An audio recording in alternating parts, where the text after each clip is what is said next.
Hey guys, it's Joe from Reason, and you're watching Reasonable Thoughts.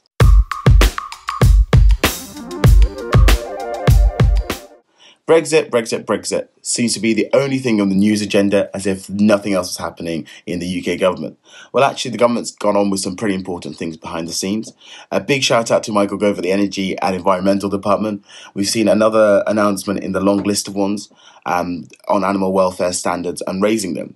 So when you hear these kind of heartbreaking stories from the RSPCA and others of puppies and kittens being farmed in these terrible conditions, crammed, etc., you kind of think something should be done about that. As an animal-loving country, it's only right that now Michael Gove has put the proposals in, so they're going to have a ban on this happening with tough sentences for those who do them, because we don't want to hear any more of those stories happening. It's abhorrent, it's wrong, and now it will be illegal as well, which is really, really good news.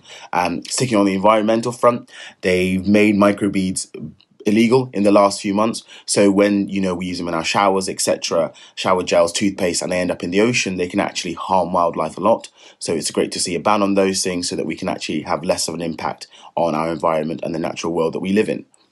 Moving on to economics, we've seen another record employment figures come through, 32.4 million people in work, which is the highest since the 1970s, and another 12,000 fall in unemployment, which is also really, really good news.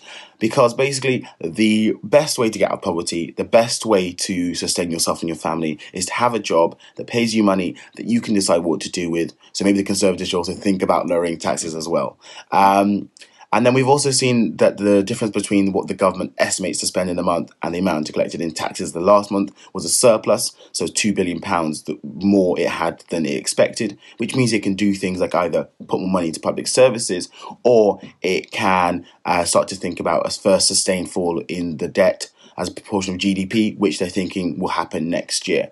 So the Conservatives aren't sitting around just because Brexit's going on. There's a lot of things going on. You can keep in touch with their page by going to the Conservatives page on Facebook, Twitter, and other things. But I've been Joel from Reason, and this has been Reasonable Thoughts. See you next time.